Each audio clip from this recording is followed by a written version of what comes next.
Welcome to a deep dive into the world of politics and economics. You might think that voting is the key to solving our economic problems, but what if I told you it's not? Shocking, right? Here's a jaw-dropping fact. Despite the 2020 elections, the wealth gap in America is wider than ever. The top 1% now earns 16 times more wealth than the bottom half of the country. Many of us believe that casting our ballots will lead to real change. We hear promises about better jobs, lower taxes, and improved living conditions. But in reality, these promises often don't hold water. A staggering 70% of Americans feel that politicians don't care about the needs of the average person. So why do we keep putting our faith in the same system? In this video, we'll explore why voting alone won't fix the economy. We'll dig into the powerful forces at play, uncover the hidden impacts of policy decisions, and reveal how grassroots movements can bring about real change. Get ready to learn strategies that go beyond the ballot box. If you're ready to rethink how we approach our economy, stick around. Chapter 1: The Illusion of Choice. Why elections fail the economy. We're told every election cycle that the right vote will fix everything, but does it? The truth is, elections often offer a false sense of control over the economy. In reality, voting for a candidate, left or right, rarely shifts the system. This is because the structure of the economy is shaped by factors much bigger than campaign promises. Here's a fun fact. A 2014 Princeton study found that the US is more of an oligarchy than a democracy. What does that mean? It means the policies that impact your wallet are mostly influenced by wealthy elites and powerful corporations, not your vote. No matter who wins the election, these power structures stay the same. Look at the 2008 financial crisis. It happened under George W. Bush, but was the economy fixed by Barack Obama's administration? The recovery was slow, and inequality kept rising. By 2021, the wealthiest 1% of Americans held 32% of the nation's wealth, while the bottom 50% held just 2.6%. The economic system doesn't shift much with elections because the root causes aren't addressed by politicians on the campaign trail.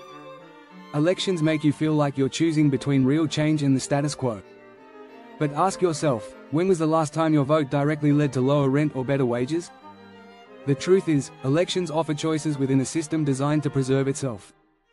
Chapter 2: The Myth of the Magic Ballot. What politicians won't tell you. Politicians love to say, "Vote for me, and I'll fix the economy."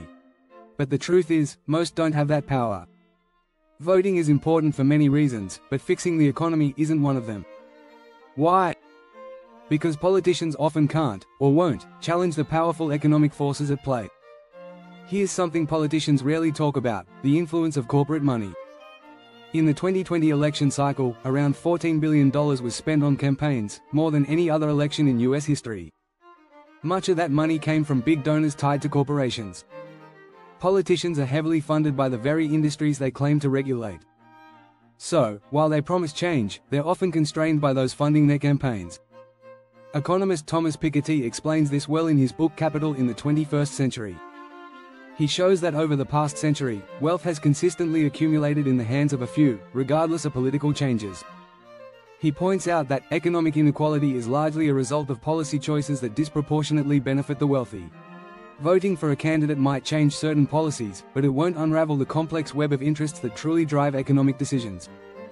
Think about it this way: can a president really undo decades of economic decline or income inequality with a 4-year term? It's not likely. If anything, they might patch some holes, but they won't rebuild the foundation. The magic ballot doesn't exist. Chapter 3: Beyond the Booth. The hidden forces that shape our economy. So, if voting won't fix the economy, what will? Let's talk about the forces working behind the scenes. Central banks, global markets, and corporate lobbyists have far more influence on your paycheck than your vote ever will. Take the Federal Reserve, for example. The Fed controls interest rates and the money supply, which can have a huge impact on everything from inflation to job growth. But the Fed isn't accountable to voters. It's run by appointed officials who make decisions based on long-term economic trends, not election cycles. A single rate change by the Fed can do more to the economy than a dozen campaign promises. Then there are global markets. In 2022, the top 100 corporations controlled over 40% of global GDP. These multinational companies often dictate wages, job availability, and prices on a global scale, regardless of who's in power. Apple, for instance, earns more revenue than many countries produce in a year. When the actions of just a few corporations can impact millions, it's clear that economic power is highly concentrated, and largely out of voters' hands. Lobbying is another hidden force. In 2020, the pharmaceutical industry spent $306 million on lobbying to influence policy decisions. These lobbyists don't answer to voters, they answer to shareholders.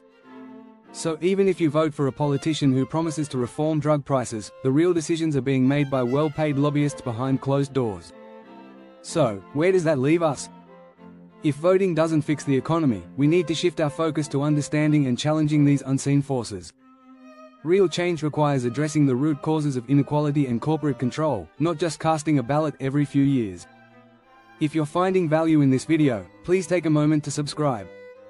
Stay tuned for more insights on how to navigate the complex world of politics and economics. Chapter 4: Policy versus Practice. Why economic change happens off-camera. Politicians love to sell their economic policies during campaigns, but most of the big changes happen far from the spotlight. The flashy headlines and debates make us believe that change is happening fast. But economic shifts, especially meaningful ones, tend to happen slowly and quietly.